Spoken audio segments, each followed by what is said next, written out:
Good morning student. मैं doctor Deepshikha Pandey, assistant professor, department of home science, GBM college Gaya से।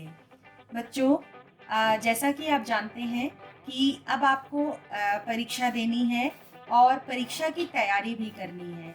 तो आज हम इस वीडियो में आपको बताने जा रहे हैं कि आप अपने परीक्षा का प्रश्न, नृविज्ञान विषय के अंतर्गत आप अपने परीक्षा का प्रश्न का उत्तर किस प्रकार से दें और कितने सुंदर ढंग से अपनी कॉपी में उत्तर लिखें, जिससे कि जो एग्जामिनर है उनको पढ़ने में आसानी हो और आपको नंबर भी अच्छा मिले। तो लिखने का कुछ ढंग भी होता है, क्योंकि कभी कभी देखा जाता है कि बच्चों को आती हुई चीजें हैं लेकिन वो अच्छे से कॉपी में अपनी आंसर को जो है वो कोड नहीं कर पाते, यानी लिखने का ढंग उन्हें नहीं पता होता है। तो इस वीडियो में हम लोग बात करते हैं कि हम लोग अपना आंसर एग्जामिनेशन में किस तरह से देंगे। जैसे कि मेरे पास प्रश्न है कि कला के सिद्धांत क्या है, इनका विस्तार से वर्णन कीजिए। ये क्वेश्चन नंबर 2 है। तो सबसे पहले बच्चों, आप ये नियम ध्यान में रखिए कि अगर आपका 3 घंटे का पेपर है और 5 प्रश्न करना है, तो आप प्रत्येक प्रश्न के लिए 35 मिनट का समय निर्धारित कीजिए और 35 मिनट के हिसाब से 9:45 पर, मान लीजिए 7 से 10 आपका एग्जाम है, तो 9:45 पर आपकी परीक्षा उत्तर जो है समाप्त हो जाएगा। तब आप 15 मिनट में आप रिवीजन के लिए रखिए, अंडरलाइन, हेडिंग, जो भी आपको डायग्राम बनाना है उसके लिए आप अपने टाइम का मैनेजमेंट करिए। अब दूसरी बात आती है कि कभी कभी स्टूडेंट्स जो है वो उत्तर का नंबर जो है गलत डाल देते हैं, यानी वो क्रमबद्ध तरीके से, जैसे प्रश्न संख्या 1, 2, 3 और उत्तर संख्या 2 है, तो उसको भी वो उत्तर संख्या 1 पर अगर लिख रहे हैं तो 1 नंबर डाल देते हैं। आपको ऐसा नहीं करना है। इसमें ध्यान ये रखना है कि अगर आप सबसे पहले उत्तर संख्या 2 कर रहे हैं तो आप उसका नंबर उत्तर संख्या 2 ही डालेंगे। तीसरी बात यह है कि आप प्रश्न पत्र को 5 मिनट तक कायदे से पढ़ करके, समझ करके उत्तर देना प्रारंभ करें। चौथी बात यह है कि जो उत्तर आपको सबसे पहले आ रहा है उसको लिखना पहले प्रारंभ करें। और अगली बात यह है कि समय का निर्धारण जरूर करें। ऐसा ना हो कि पहला प्रश्न 1 घंटे में हमारा पूरा हो और दूसरे तीसरे प्रश्न पर हमें 20 मिनट 15 मिनट का भी समय ना मिल पाए। अगली बात ये हमें ध्यान में रखना है कि जो भी हम प्रश्न कर रहे हो उसको ध्यान में रखें कि वो अति लघु में आया है कि लघु में आया है कि विस्तार पूर्वक लिखने को आया है। तो प्रश्नों के नंबर के हिसाब से हमको उत्तर लिखना है। तो सबसे पहले हम शुरू करते हैं कि कॉपी में हमें प्रश्न कैसे लिखना है। तो बच्चों, आपको जो है 2 रंग का पेन जो है प्रयोग में लाना है, एक नीला, एक काला, और एक कलर आप स्केच पेन का ले सकते हैं जिसको शेड देना, अंडरलाइन करना या डायग्राम बनाने के लिए आप यूज कर सकते हैं। अब जो है हमें सबसे पहले अपना उत्तर लिखना है। तो आप सबसे पहले स्केल से अपने कॉपी में मार्जिन ले लीजिए। इतनी मार्जिन आप ले लीजिए। मार्जिन जरूर रखा करिए अपनी कॉपी में। और कॉपी में मार्जिन करने के बाद आप यहाँ पर बड़े बड़े अक्षरों में लिख दीजिए प्रश्न संख्या। मान लीजिए आप दूसरा प्रश्न पहले कर रहे हैं तो आप 2 नंबर ही डालेंगे, ठीक है। अब आपको दिया गया है कि कला के सिद्धांत कौन कौन से हैं, विस्तार से वर्णन कीजिए और इसका उत्तर जो है 10, ये उत्तर का जो अंक निर्धारित है वो 10 नंबर का है। तो अब आपको करना ये है कि प्रश्न ना लिख करके आपको सबसे पहले क्या करना है, लिखना है परिचय। सबसे पहले आप परिचय, हिंदी में परिचय या इंट्रोडक्शन,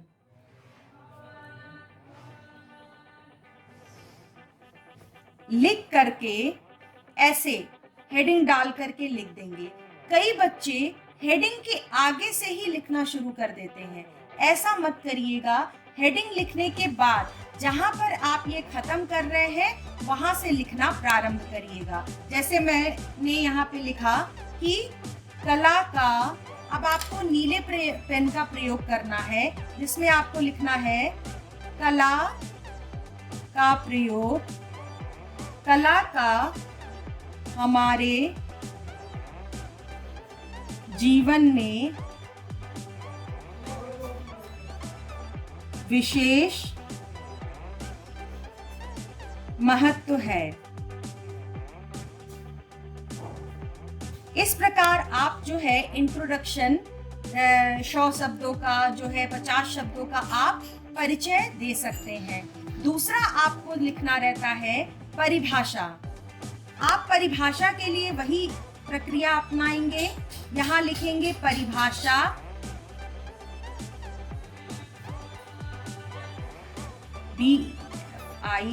DEFINITION, डेफिनेशन, फिर आप ब्रैकेट बंद करके कोलोन लगाएंगे। अब बच्चों इसके आगे से शुरू नहीं करना है।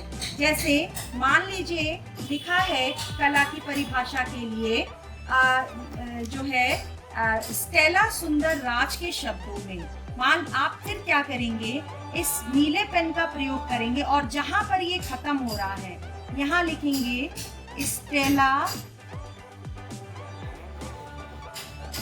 सुंदर राज के शब्दों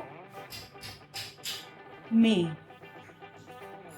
करके अब काला पेन का प्रयोग करेंगे, इन्वर्टेड कॉमा लगाएंगे और लिखेंगे कि अनुपात से आशय है। मान लीजिए परिभाषा में लिखना है अनुपात की परिभाषा, तो अनुपात से आशय है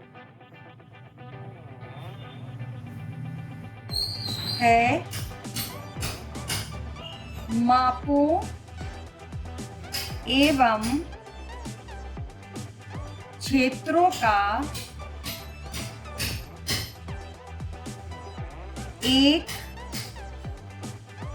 दूसरे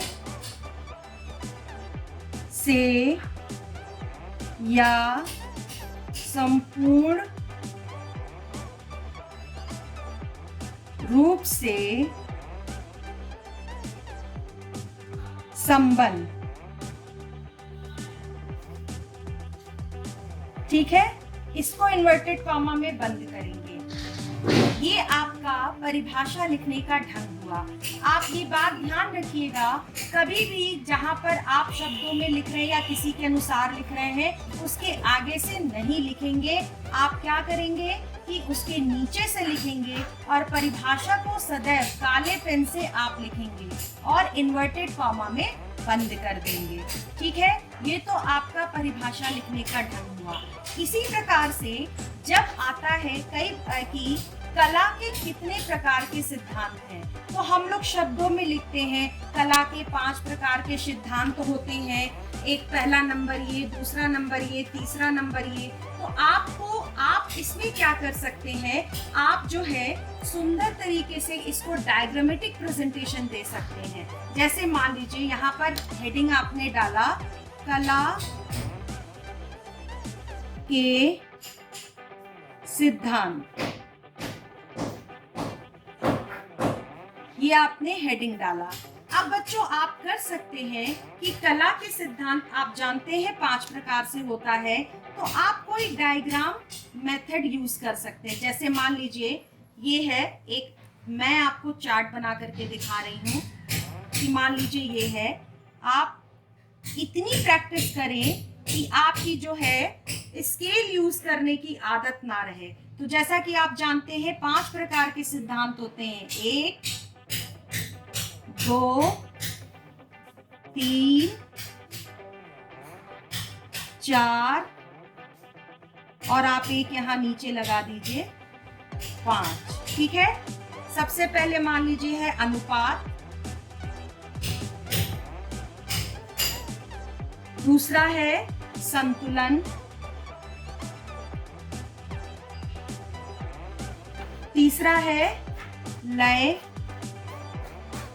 चौथा है अनुरूपता, पांचवा है दबाव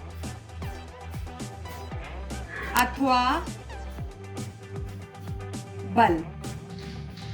ये आपके प्रकार है, यानी कला के, यहां आपको लिखना है कला के सिद्धांत।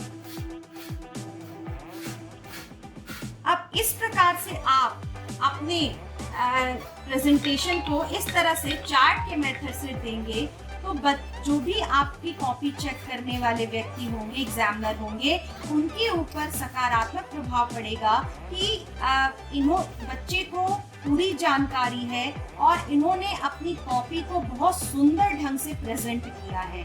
तो इस प्रकार से आप, क्योंकि बच्चे क्या होता है, कई हमेशा जो प्रक्रिया अपनाते हैं वो एक कला के दबाव, अनुपात ऐसे लिखते हैं, जो कि गलत है।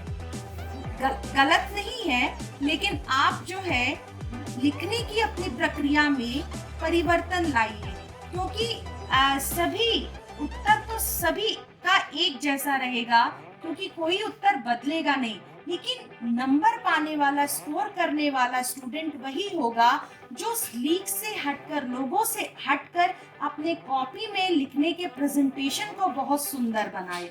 ठीक है, तो इस तरह से लिखते हैं। ऐसा लिखने की बजाय, आप ही बताइए, ऐसा लिखने की बजाय अगर हम उसको डायग्रामेटिक प्रेजेंटेशन दे करके तब हेडिंग डाल करके, हेडिंग में हम लोग ज्यादातर 1, 2, 3 नंबर डालते हैं, वो नंबर ना डाल करके हम इस तरह से बुलेट का प्रयोग करें और बुलेट में पहला लिखे इस तरह से अनुपात, अनुपात, अनुपात। तो यहाँ पर लिख करके अब यहाँ से फिर आप इसके नीचे से लिखना शुरू करिए अनुपात के बारे में, और बुलेट डाल डाल करके आप जो है अपना उत्तर दीजिए। तो इस तरह से आप जो है अपने कॉपी को सुंदर बना सकते हैं, लिखने के ढंग में सुधार ला सकते हैं।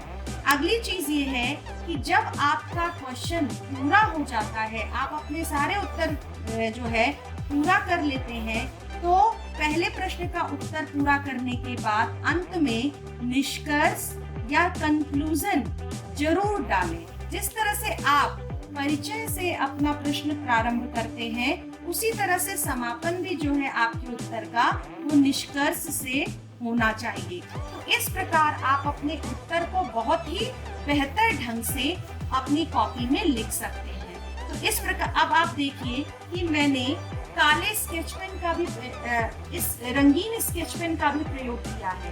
अंत में जो आपका 15 मिनट का टाइम बचेगा, आपको क्या करना है, इसको जो है प्रश्न को, उसके बाद परिचय, सभी को अंडरलाइन जरूर करें, परिभाषा, इसके बाद ये जो आपने लिखा है, आपका जो परिभाषा आपने दी है, उसको भी अवश्य अंडरलाइन करें। ठीक है, और जो भी आप हेडिंग लिखते हैं उसको अंडरलाइन जरूर करें। अब आपके पास अगर समय बचता है तो आप शेडेड कलर कोई भी यूज करके आप जो है कॉपी को अपने बेहतर बना सकते हैं। याद रखिए, प्रैक्टिस इतनी होनी चाहिए कि आपको स्केल लेने की जरूरत ना पड़े। एक हाथ में ब्लू पेन, एक हाथ में ब्लैक पेन, और तुरंत आप जो है यूज करके आप अपने उत्तर को दें। इसके लिए आप घर पर अपने प्रश्न को लिखने की पूरी तरह से तैयारी करते रहें, क्योंकि याद करना जरूरी है, लेकिन याद करने से ज्यादा अच्छा है आप लिख लिख करके अपने उत्तर को तैयार करें। जितना लिखेंगे उतना ही आपको अच्छे ढंग से तैयार होगा, और कॉपी में एग्जाम में कैसे लिखें इसकी भी प्रिपरेशन आपको अच्छे से हो जाएगी। तो कुछ नियम हमने बताए आपको कि किस प्रकार से जो है आपको अपने, क्योंकि विज्ञान जो है वो कला और विज्ञान दोनों है।